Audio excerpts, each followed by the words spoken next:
Hello, hello, my brothers and our beloved sisters. J.A. Rogers here, Mike's side. We're black men declare. Why don't you go ahead and smash that notification button, that share button, and let's get on with some expansive conversation this evening. Our objective is to change the narrative that we're fed in this place we call America and other nations around the world. So many subject matters that we can deal with. For one subject matter that I know over the last 50 years has been discussed many, many times, and it's on the concept of brothers holding back and sisters and practicing monogamy before marriage. And so, Dr. Tell, I'd like to get your perspective on how do you see this thing? Should men, but specifically black men, practice monogamy before marriage? Well, greetings to you, Dr. Rogers, and greetings to our sisters and to our brothers of Black Men Declare. I had never, to be totally honest, had never thought about this concept until I heard a discussion, and it made perfect sense. And even in my own life, it has been somewhat of a struggle. But the commentary basically said that men, specifically black men, some, not all, before they get married, they usually have 2 or 3 different women that they date, and that they always have a backup. And what the commentators mentioned is that in order to have a very successful marriage, you need to have you need to have all of your other choices and focus on your wife. And I thought about that in monogamy, and thought about the fact of should there be a period before you get married? Should there be a year or two, or even being in a committed relationship? Should there be a 2 or 3 year period before getting married? So listening to it and having gone out and done a little bit of research, I think it would be beneficial. I think that men, we are creatures of habit. And if you get out of the habit of having multiple women, get out of the habit of having a backup, then you could be more successful in your commitment and be accustomed to being with one person. Now, briefly, I will tell you, I do have some friends who say that monogamy is unnatural, that no other race or no other life form practice monogamy, that only men or only human beings, which happen to be the highest form of animal or being here on Earth, we are the only ones, the only animals that practice it. So I have heard both sides of the argument, but I am more on the side that I need to practice and get accustomed and get used to being with one woman. As always, blessings to you all, and I can't wait to hear what others have to say. Greetings, my brothers, my family, and my sisters. Black Men Declare. Ben Banneker here. And good question, Dr. Taylor. That was an excellent response. I am personally responsible, that I know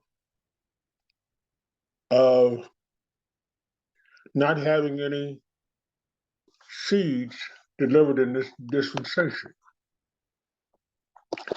However, relationships are important. Relationships are the foundation of this dispensation we live in. We should not look at having multiple wives, multiple women. Our seed is important. So I would agree that we should limit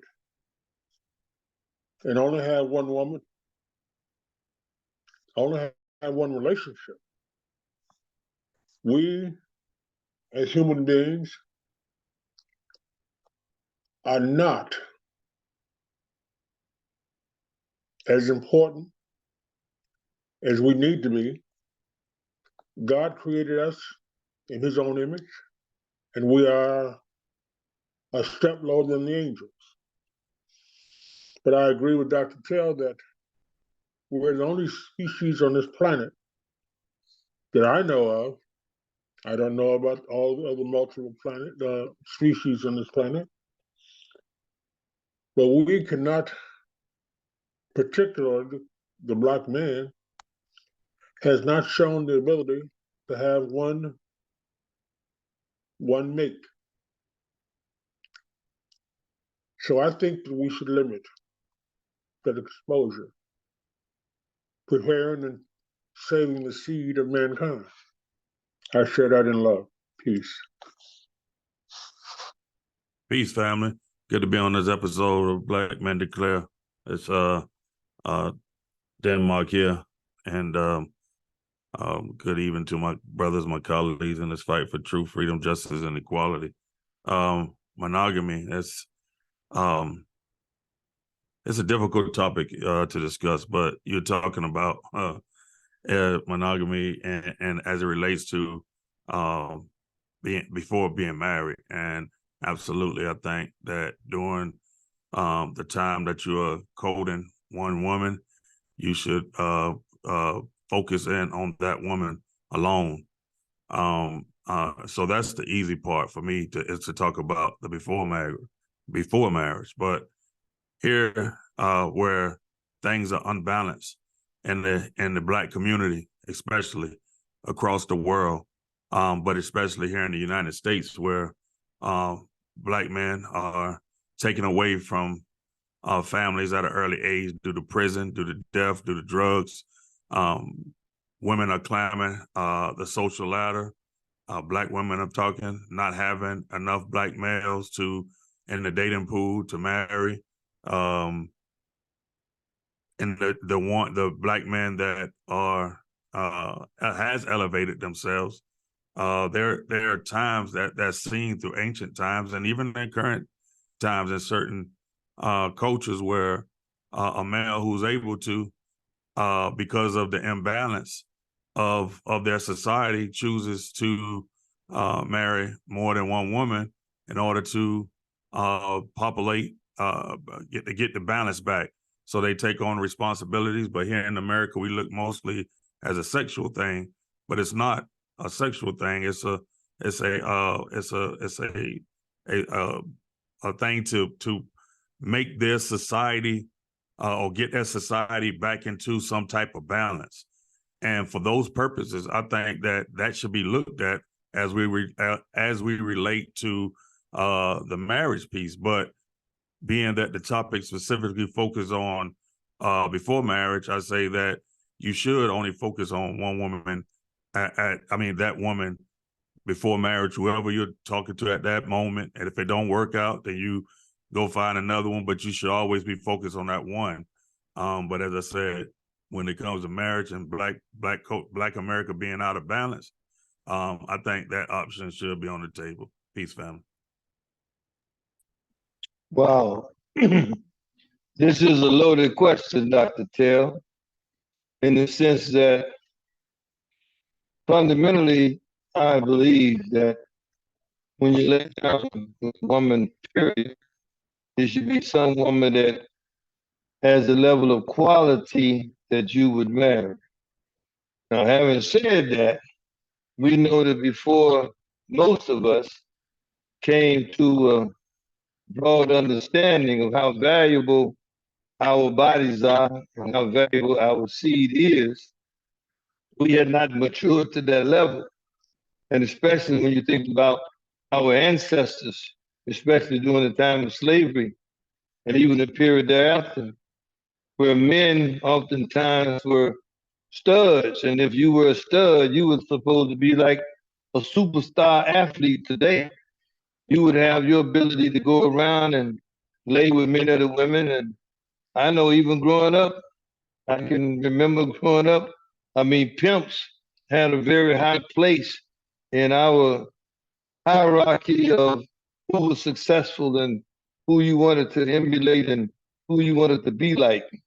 Now, as we mature, we know and understand that was a very dangerous thinking. But I would say, as we have an opportunity to influence others today, I think we should admit that perhaps we failed. Some of us, I know I did growing up, but the greater victory, the greater win is for us to be willing to humble ourselves and as we speak to other young men and really old men, is let them know that when we pursue more than one, especially if it's just in the pursuit of pleasure, as Denmark mentioned it, just in the pursuit of pleasure, then we should be trying to eliminate that type of activity. Now, if we had a situation though where there was a shortage of people or there was a need for more men to maintain a balance, especially given the situation in America today where you have so many of our men incarcerated, even in a place like America, it could be advantageous if you were going to come up there with some kind of, mass uh, production and procreation of babies, let's say. That may sound crude and rude, but at the end of the day, you have a group of people speaking in terms of eugenics and elimination of the race. We should always be thinking in procreation and advancement of the race. So I say for in this current environment, I do believe while you're pursuing that special one, you still should really be monogamous with that person you're with. Now, at some point in time, once you go ahead and get married, that truly is not even should not be open for debate. And again, if you had someone that had a broad enough mindset, you probably have to move out of America or you'd be called a bigamist or polygamist. It may be vitally necessary to do like we hear that so many did in, when we read in some of the sacred books that have been written around the world. So, Dr. Tell, don't know if we hit everything for you, but any other comments you want to wrap up with? Yeah, I definitely appreciate all the comments from all of you all. And again, I think what we would come up with is that a lot of it is based upon individuality. I think it comes to a base or understanding of an individual or individuals because we have a large polyamorous population that is growing, and you have other countries who it is their culture, and for those who would even say it's unbiblical, then I would say that they have not read their Bible, because in the Old Testament there were a number of men who took on different wives and even took on the wives of their brothers. If their brother had deceased, we know that it was the responsibility of another brother to take on that family. So it is definitely something very interesting. And I would not want to base it just upon sex, but I think it's about individuality. But for me, it is about understanding what I am accustomed to and what I've grown accustomed to. And I know for me, I don't need to have multiple choices. I need to have one choice. I need to be single-minded and focused on my one individual, my queen. Amen. I think that's the way to do it, my brother. And that's a great first step if you're going to have any opportunity in realizing the American dream. I mean, because, for us, And we remember Dr. Terry Hunter's book about bound and wedlock and how difficult it was for us to have those monogamous relationships. But part of that being married that we were able to have officially recognized after the Civil War has been this concept of the American dream. You know, are we able to realize the American dream? And so I'd like for us to perhaps have a little few minutes on that American dream. Is the American dream lost today based on so many challenges we see in society? Dr. Benjamin Banneker, what's your thoughts on that, my brother? A wonderful example of our time today. I do believe that it's still a toss-up in today's economy. At one point, it was hard to be a dreamer, hard to understand how to conduct business in a popular situation. The economists, many people think that the activity of mankind, depending on race, depending on caliber of your life, quality of your life, I think the American dream has suffered tremendously right now in this 21st century. But I understand that there are things of being a self-made human being, male and female, black or white. I think that education comes into play big time. I think that sometimes I'd like to think that we've grown into a point where we need our education, but we truly would like to be self-made providers. So I'm not sure if it's as freewheeling as it has been in past years. But in this 21st century, I think it's the 21st century, it is a tough time now for an individual to be an entrepreneur. It's a tough situation to understand how to play the game because the rules change to the game on a regular basis. So I like to hear from my colleagues, my brothers and my sisters, that one way or another, it is important, prevalent to be a part of the working class, to have your own shop, to have your own means of income. But what do you guys think? Is it harder to be an entrepreneur today? Is the American dream dead or not? I share that in love. Peace. Dr. Banneker, this is Brother William Tell. Greetings to you and to everyone else, to our sisters and our brothers. I am perplexed with my answer for this because part of me says that the American dream has always been a nightmare for the black man or for blacks, as ever since we've come to these lands or been brought to these lands, it has been nightmarish. But then when I think about, and maybe it might be my naiveness of not being exposed to other countries and other cultures to do a fair comparison. Part of me says that we are still living in a nightmare when we are constantly being brutalized and told that we can't have what other people have because we have a darker skin tone, or just because my name is not that of one of the pilgrims that came over. But when I look at so many others that are trying to come to America, that are saying, all I want is the American dream. All I want to do is come to the land of freedom. Again, I'm perplexed. I am grateful and thankful that I was born and raised here in the United States.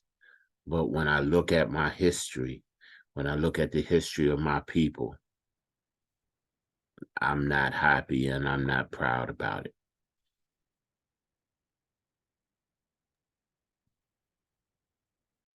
Yeah, that's Denmark again, and it's a tough question because yes, American Dream is dying. Has it totally died? I'm not so sure. But in 1971, 61% of American households were considered middle class. This is according to CNBC news article. So, that was 61% of American households. Today, and this article was in 2021. Today is estimated that 50% of households are in the middle class. So as you look at the numbers, you will see that it's definitely dying. And you're talking about they gave some numbers that I'm gonna go through just real quick. The top three: New York, New Jersey, that area in the Pennsylvania metro area. It takes $56,000 to $169,000 to be considered in the middle class. In California, Long Beach, Los Angeles, Anaheim, between 55,000 and 165,000. In Chicago area, 52,000 to $156,000 to be considered in the middle class. But as you look at those numbers, and then you watch the past few years, as the price of everything has drastically increased, you would see that those numbers are pretty much going to rise as well, of how much it takes. And then America investing in other countries. You have the top Fortune 100 companies looking to take their opportunities, take job opportunities across seas to places like India and other nations where labor is cheaper. So you pull in money out of America, out of the middle class, and you're shipping that to other countries. So of course it's going dead. And if we don't have people in power that stands up, when you give over, I think I can't remember the exact number, but the billions of dollars that they've given to Ukraine, they've taken that money out of the American circulation instead of putting it into the economy in America and saying, hey, let's figure out ways to get more money in people's pockets. When you start investing in other countries and stuff, you of course you itching for your society to die. And I'm quite confused, to be truthful, but as I am a student of CIA movies and FBI movies and stuff, it just makes me wonder sometimes, some of these politicians, when they trace their ancestry, though it pops up in the Ukraine areas, that pops up in these other third world areas, to now you start to see them pulling for these other countries, putting money to those other countries, and you're not even understanding that they not really for America, they for their own country. They're here in America, and there's sleeper cells that have been activated to pull money out of the American economy and to shrink the middle class, to make America, to help the progress of America die quicker. I tell you, the American dream. I think most of us that are on this panel, we lived a part of that American dream when we executed many of the things that we were able to execute as individuals. But that American dream has been elusive for the majority of our people. And we can look back and see that most of the time in our pursuit, those of us who pursued it being non-entertainers, most of the time we were pioneers in the pursuit of the dream. And a lot of that pursuit sometimes was to experience the process of integration, but we had some kind of way been convinced that the more we could integrate, the more we could experience the American dream, not realizing that the pursuit of that American dream without some level of real understanding could cause us to fall into philosophies of accommodation, philosophies of assimilation, And even to the point to where some in the pursuit of the American dream, they lost their way. They lost their consciousness and their cognitive ability to see the difference between the life and the opportunities between whites in America and blacks in America. So now what's happened is when you look at the failing dollar and how much it has fallen over these last few years, that American dream now has become even elusive for whites as well. The statistics indicate that right now, more than ever before, you have a lot of children being forced to go back home, being forced to go back and do things that a lot of that generation that came up with most of us here, once you kind of left, you were out there, you were making things happen because you were in pioneer type situations. And so again, unless you then maintain the commitment to balance as a black person, your mind could have been captivated and all of a sudden you would have been lulled into sleep, thinking, feeling, and believing that yes, the American dream has indeed been achieved by a high percentage of people, not realizing that you had now surrounded yourself with your circle of friends. And most of the times in that circle of friends, you were able to see life far different than the mass majority of not only Black Americans, but all Americans. And part of that is because you were walking in a process of exceptionalism. Now, I know we've heard that word being used by presidents and others, but there is a group of people that are exceptional and right, wrong, or indifferent. Those people themselves many times have been denied the pursuit of the American dream. But I tell you, Dr. Banneker, it's um it's a tough one. We know we have individuals even that's come out of the poorest state in this nation who have become great entrepreneurs, who have bought great businesses and even continue to push forward, especially ideals in the entertainment business. But at the end of the day, this dream of where you hear about immigrants coming through Ellis Island, and that's another thing. When you think about those that came through Ellis Island and all of that, that was one route. But we are descendants of American slaves, so we came here a different route. And so we're not really even in the same page, nor do we have the same perspective of what the American dream really is. I think Dr. Till hit it right. What the American dream has been to many in the white community became a nightmare, a real nightmare for many blacks, most blacks in America. Dr. Banneker, I don't know if we hit everything, but are there any other concepts or ideas you want to share briefly? Only that the rules of the game change on a regular basis.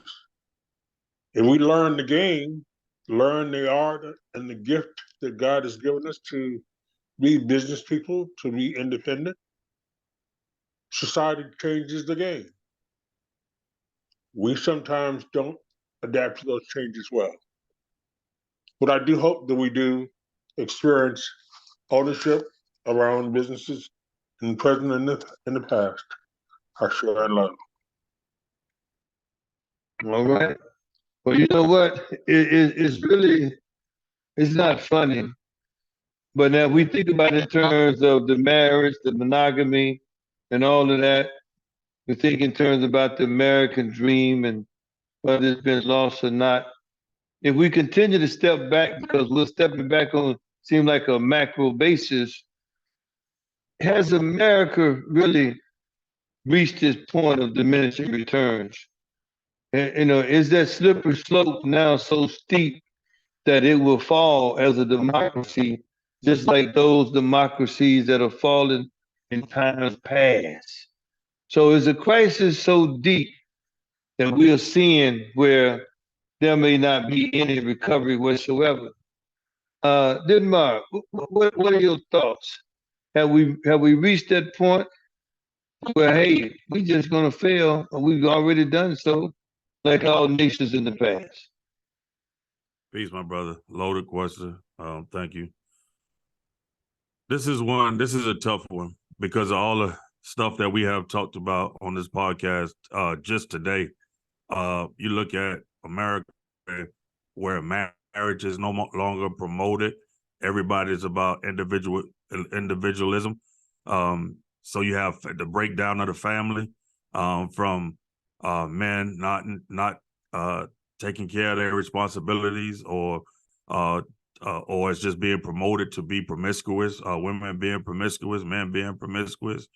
You have children not respecting the elders. That's one part. Then you look at the policies that America promotes, where they are more concerned about other countries and other people than they are the citizens here in America. Just on the last question that we had about America gave Ukraine over $113 billion. And Israel, from 1999 to 2008, America gave Israel $20 billion. 2009 to 2018, that's $30 billion. They gave them $30 billion. 2019 to 2028 is estimated that will reach over $40 billion that America has taken out of this economy and given to Israel. No telling in this next year what this next cycle, what they will be giving extra to Ukraine, because that seems to be what Biden is pushing. Then you have America's foreign policies where they're promoting homosexuality to other countries, going into other countries, paying other countries to adopt homosexuality. So as you can see, all of these things start adding up, little bit by little bit, it start adding up to a downward spiral to America. When you don't have the family, you're not investing in the people, and you promoting something that we know is not natural, just those three things right there will destroy you. We're not even going to talk about what we talked about on last podcast about BRICS and about these other countries saying, you know what, time out, we can go against America, we could create our own thing. You compounding it. And for you not to invest in the people that is here, been here, and that you really owe this money and this dedication, you study taken away from the Black community, and you expect to last. I don't understand that. They're allowing more and more people to come into the America from the South, from the border, from Mexico, and from other countries, more Europeans. And I think they're hoping that they will eliminate somehow the need for Black people, but you're just making it worse. You're talking about you bringing in people that has no desire to promote the American way of life. They just want to come and take and send back. Peace, family.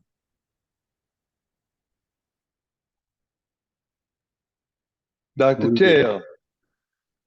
Dr. Tell.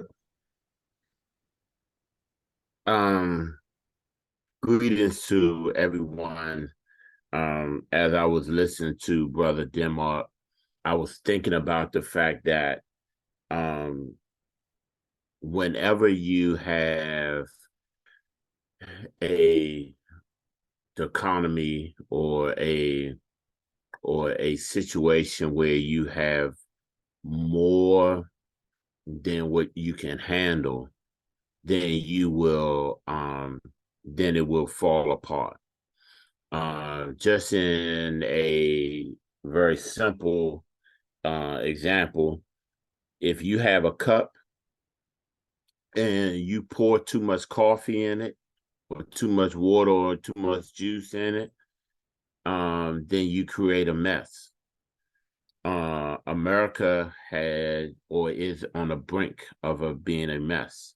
When you look at all of the people who are coming in, because again, as we mentioned before, people are perceiving that America has this American dream, that America is so great. And then when they come and they look and see the issues, the concerns that Americans have, when I think about some of the issues, and I think about the fact of not being able to breathe, not being able to have decent, clean water like some other countries have. We are a nation that is ripe to fall. There has never been a nation that has lived on forever. Never. So I don't know. And I would say just America, just like every other nation, say, oh, we're not like that previous nation. We can make it. We're gonna be more smarter, and we're gonna do things better than every other nation that's ever been. And they all fail. When are we gonna learn from the past? All nations do fall. Blessings to you all.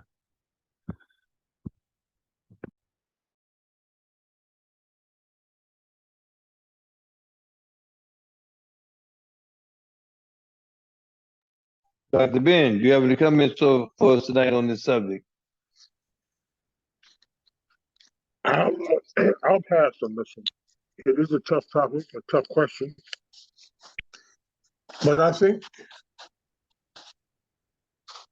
if we ever got control of who we are in this system, we would do a better job of getting through all of the hoops that this society allows us to have.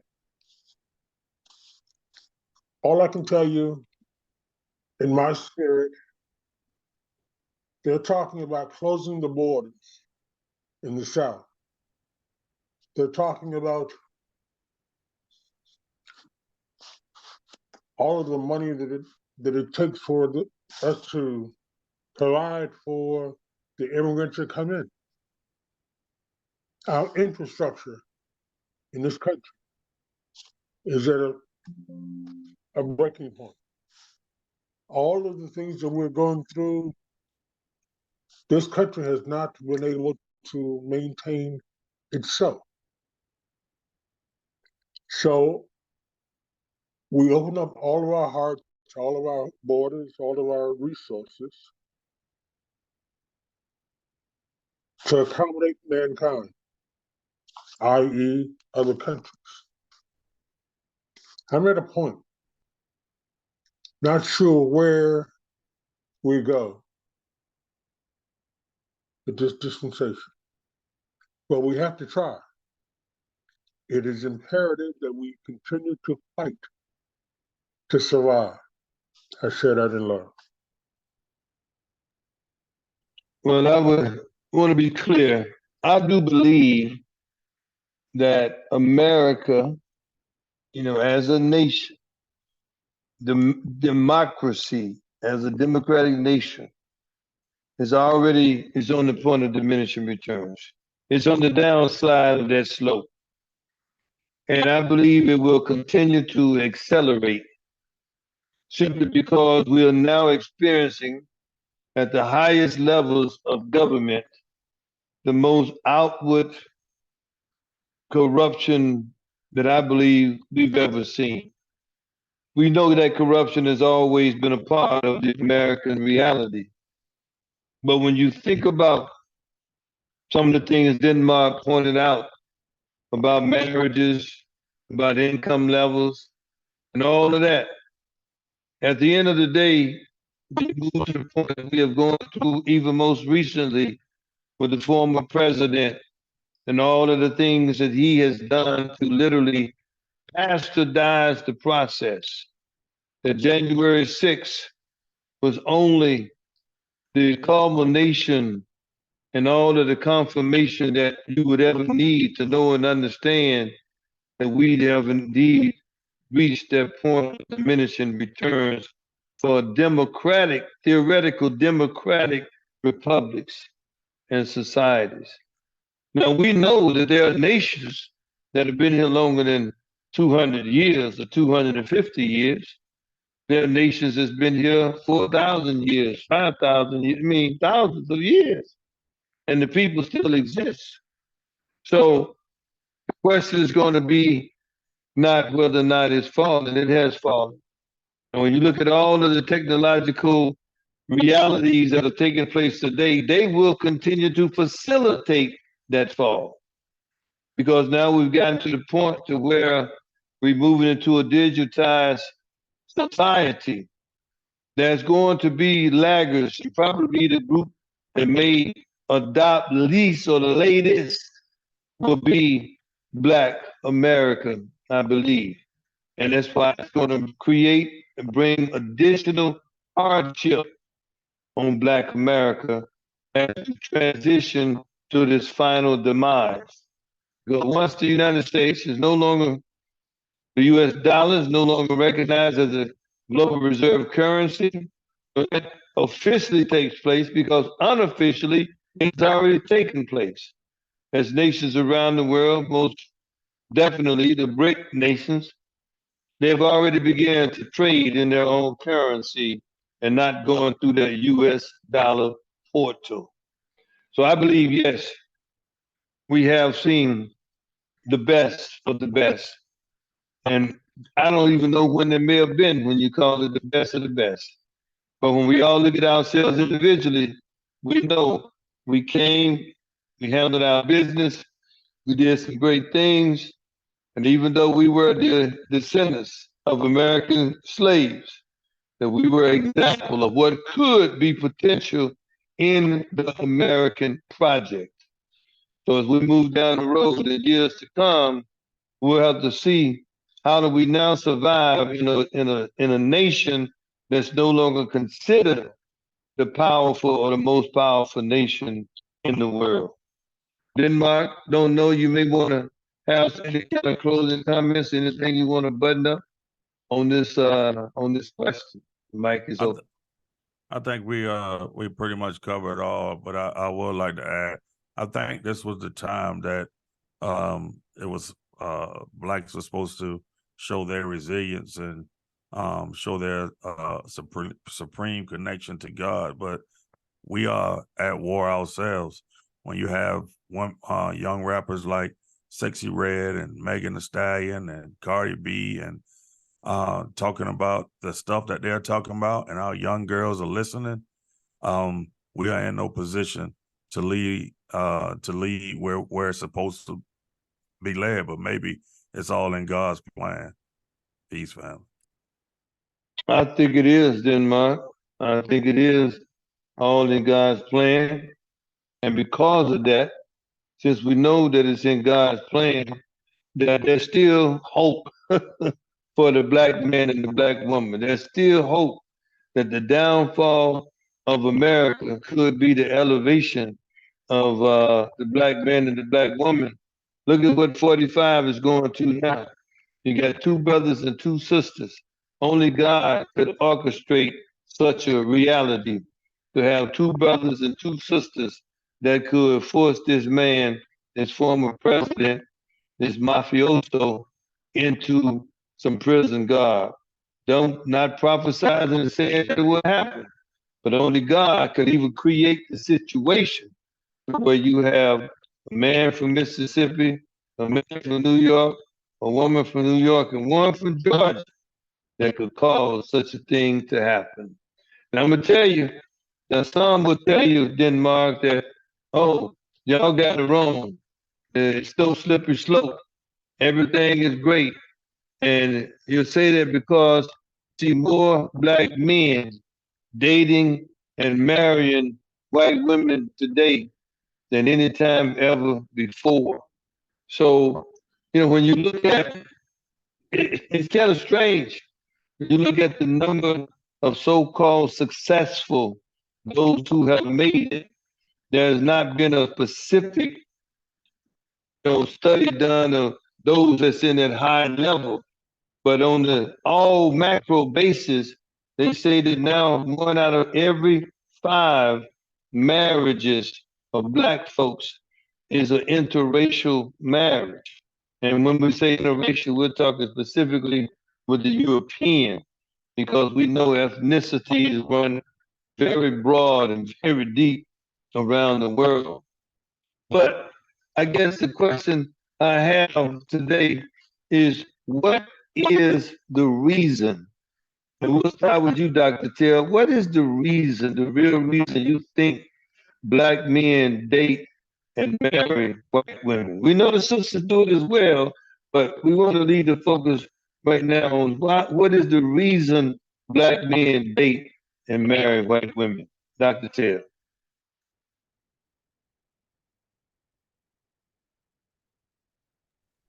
I would say definitely one of the main reasons why I think so many of our black brothers marry white women is because one, as we talked about before, they're trying to attain the American dream and come out of the nightmare. One of the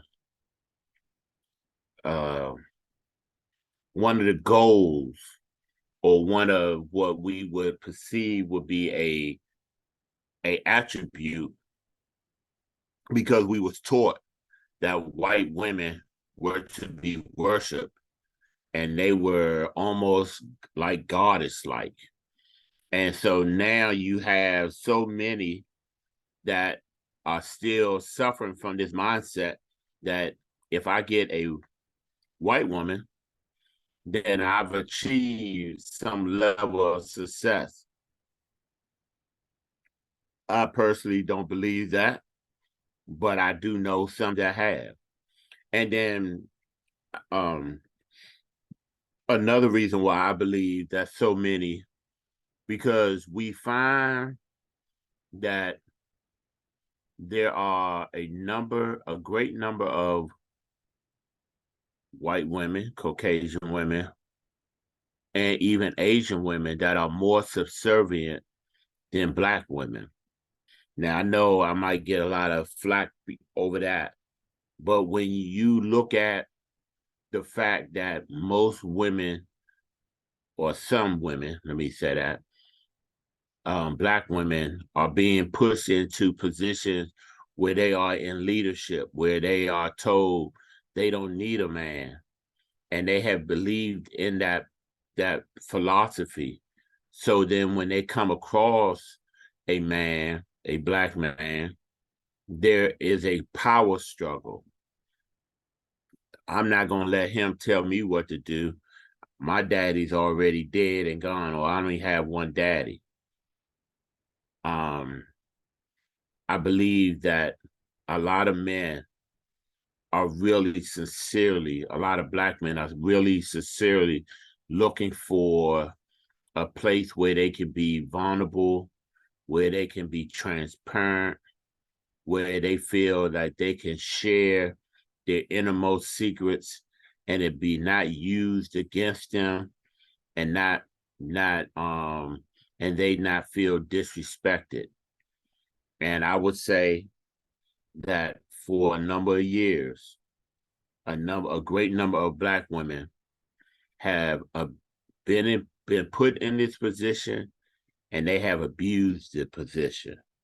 So now you have a great number of black men who are afraid to be vulnerable and transparent around other black women. So they tend to go elsewhere. As always, those are my thoughts. Greetings, my brothers, my fellow panel. Interesting question about relationship. Black men have looked in the past at having a conquest, having a white woman on your arm. As they're called, some of them are called trophy wives. We have some beautiful black women in this land right now. But it is difficult to find parity, to find equally yoked, to find relationships to build on. Some white women or some of white America or other races anyway have deemed having a black man as a trophy, as a physical need and or a status need. We, in this particular country, have lost our relationship with family. We build strong relationships within our own kind. We have suffered and are suffering from not being equally yoked in our own culture. I've got a problem in jumping the broom or crossing the fence. Got a real problem with that. But it is important that we understand how to live together, love together, and come together to create a bond under the auspices of the Most High. I share that in love. Peace. Man, this is a loaded question. I mean, all the questions have been deep and heavy tonight on this episode. I think a lot of black men, I think they find it, at least from my study and from seeing it within my own family, I think a lot of black men find it easier to choose a mate from another persuasion, particularly European. A lot of brothers that I talk to who are in those situations, they say that at least initially starting, it's less drama, less headache. So they choose that easier path, only to realize later that later on in life, once they got you, that same issue or challenge that they had with the black women will soon come out. And then a lot of it has to do with infatuation, being able to have something that you couldn't have. I did a calculation from 1555 to 1968. If you believe we came, which I do, that we came in 1555, that's 413 years that you were denied the to have sex with a white woman. You got lynched, you got hung, you got beat. But if you believe we came in 1619, I think it's 368 or 379 years, something like that. You're talking about a long time to be denied something. So when you have the opportunity, when you first start really seeing it in the late 70s, early 80s, you start seeing black men more and more with Europeans. And then you have some of our superstars go over to Europe because they say that Europe was treating black Americans better than America was. So it's just those things it become easy. It becomes and if you live up under a certain philosophy and you think that the love everybody mechanism trumps the race that your people are in, then you won't see no issue or no challenge with that. But a brother like me who believes that the race that my people are in trumps all of that, then but if you don't believe that, then you would go with the love everybody, and you think that that just having somebody on your arms, it doesn't matter. It doesn't matter what your people are going through, what your parents have went through. Don't matter about the struggle. So I think some of those things come into play and not to play when people are thinking about who they're choosing to walk down the aisle with. Well, what's interesting, brothers, is that even in this one, you have some social economic realities. some will say that they met their white spouse when they were in college. They were in grad school. They were working on their PhD, and they spent so much time together that they fell in love. Others will tell you they went to the lounge or to the bar, to wherever. They both loved to dance, and all of a sudden they fell in love. Others would just be as bold, like my brother was, and said, I'm marrying a white woman. I'm going to drive down to Mississippi, and I'm going to show them, like you alluded to, didn't Ma? Hey, this is my wife now. I'm going to do to her. It's legal what you did to my ancestors. And that's simple. When you sit around and have conversations with the brothers at the barber shop, sit around and have the brothers just talking smack, that's when you get the real deal. And there's a high percentage of them just in their own mind. They feel to believe that it's something about being able to say, you got this white woman.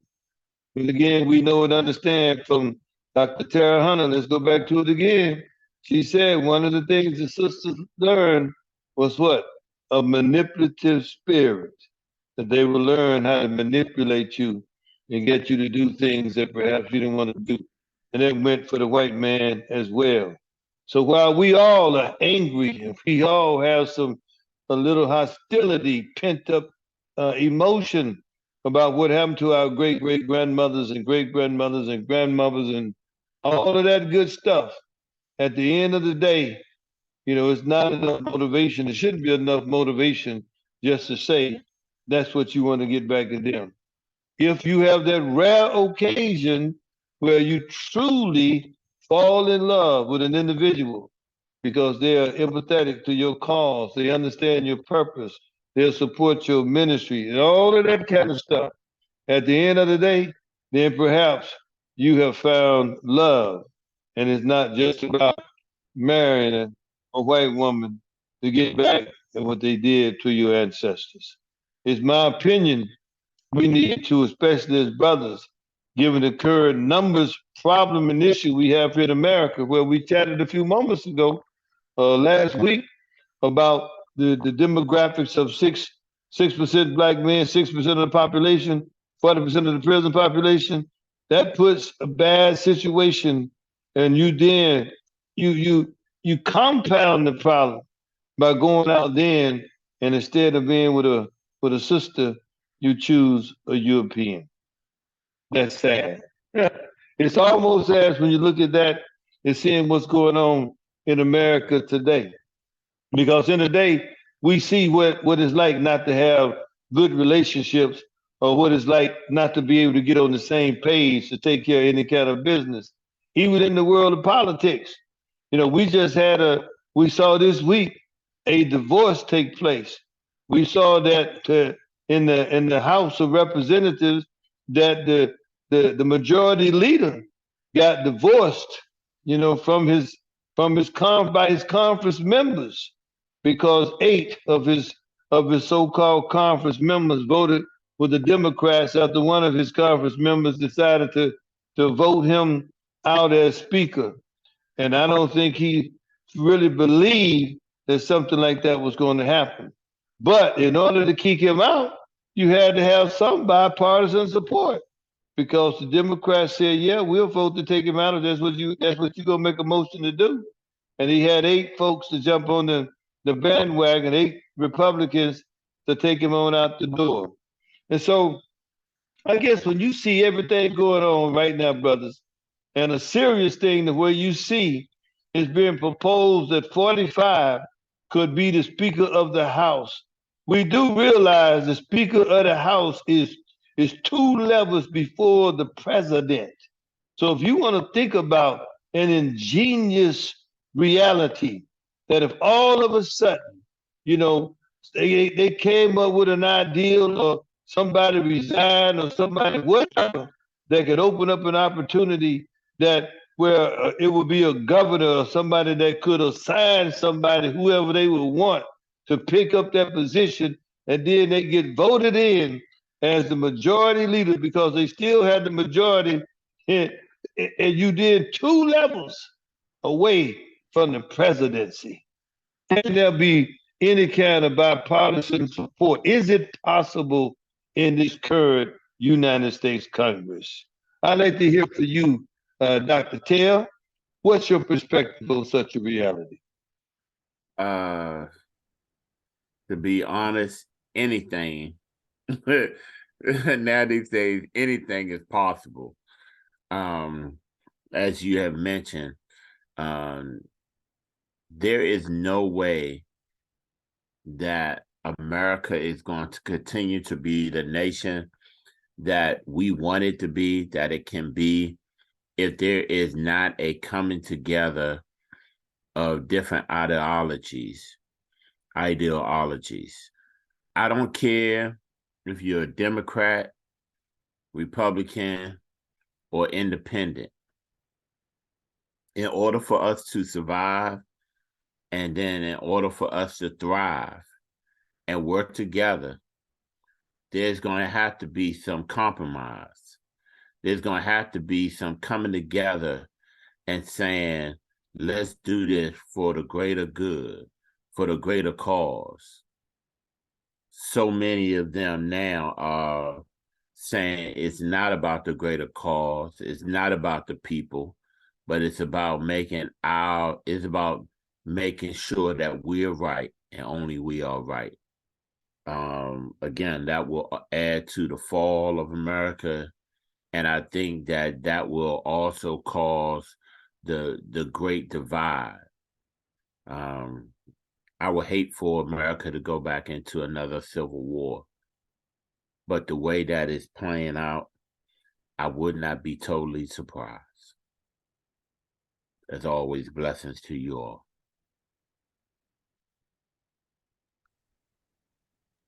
Greetings, Dr. Hodges. Pretty interesting question. And a pretty interesting time of our society right now.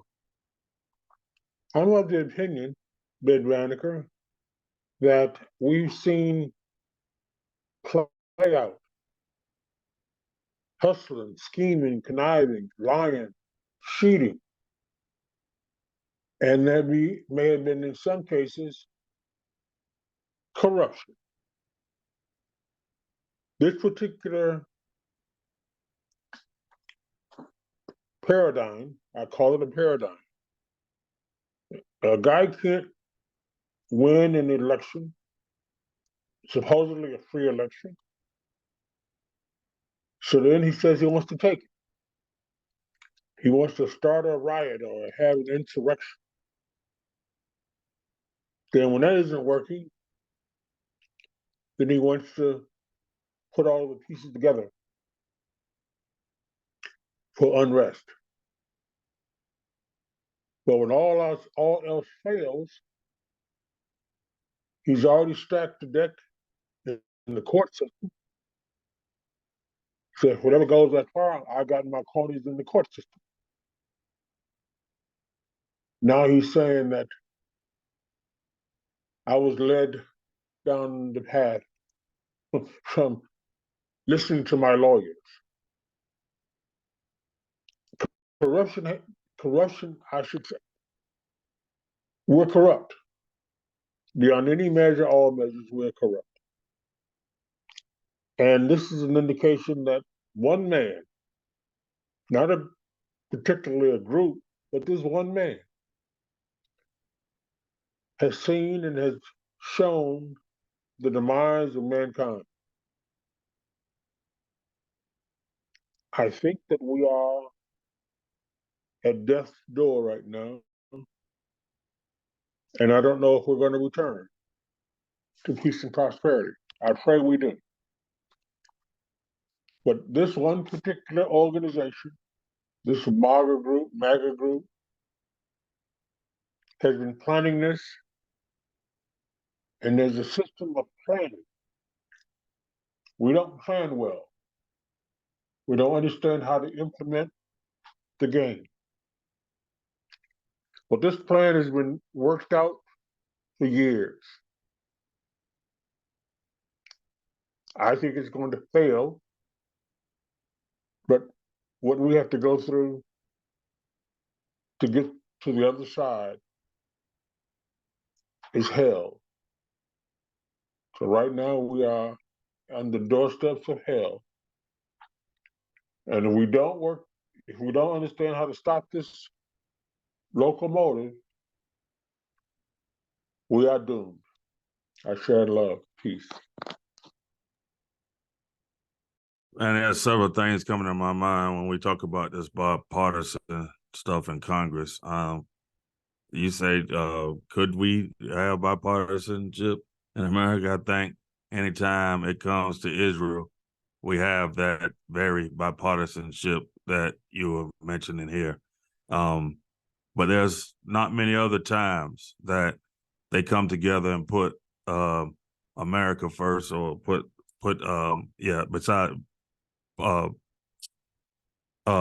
besides their party. There's not many other times besides when it comes to a vote on Israel, and that's a shame. That is a shame. I think about, when I think about the Republicans and the Democrats, I often think about the Crips and the Blood, and how gang activity starts in the city and why it's so prevalent. And then there's times where they have truce and gang activity, and they come together, and oftentimes it's because some cop killed a black man, or beat up a black man. You'll see the Bloods and the Crips come together to support each other in those times. And the only time America calls truce between each other again is when Israel come calling, or when it's time to sign a deal for Israel. Everything else, they gang banging every day in Congress. It's a gang bang. That's all it is, without any weapons, but the most powerful weapon, the pen and the pad. And so I don't think there'll ever be that high level of bipartisanship in our country with our lawmakers, because this is how they get paid. This is how they stay in office, to create animosity among the people.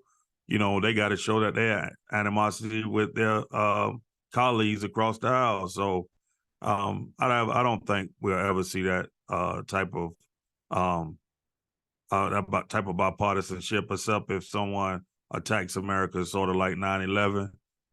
Then you may see it. They often use that as a tool. So anytime you see somebody looking like they're attacking America, you see Democrats and Republicans kind of come together. But I think America always uses that as its tool to drum up support for whatever they're trying to do. That's it, brother. Breaking the code. Because it's, regardless and despite of what it may appear to be, there's bipartisan taking place all the time. Because just to do the stuff that they do, there are so many different bills that are passed we never even hear about. Don't happen. We only hear about the so-called major. They said the major, the minor profits. We only hear about the major issues, and then the major issues is when they begin to hold these unbelievable positions. But at the end of the day, we're at a point in time once again where it's become critical now.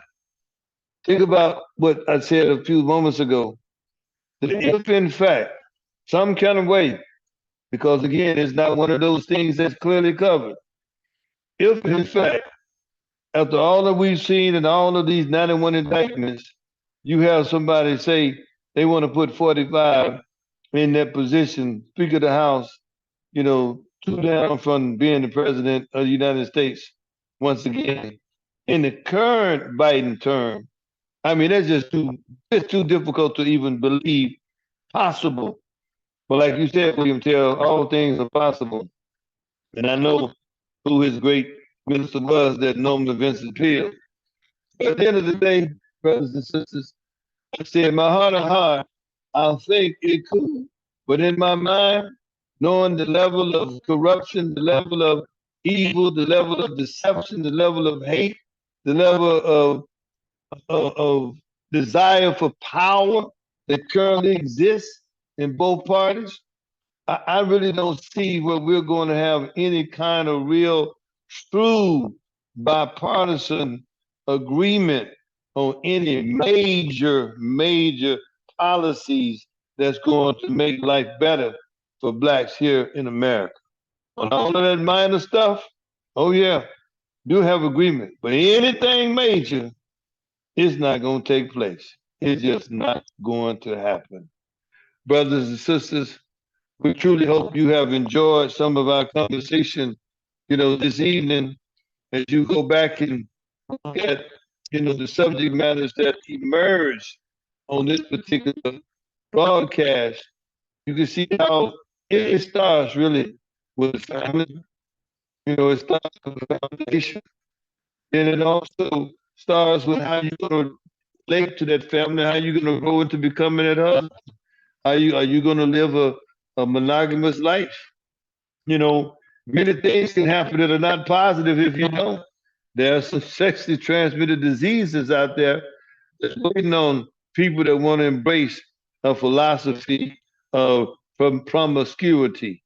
It ain't really what it may be cut out to be. The American dream, still may be possible for a lot, but the dream is not like it was for many years ago. It truly has become an American nightmare with 65% of Americans living paycheck to paycheck. There's not much of a dream.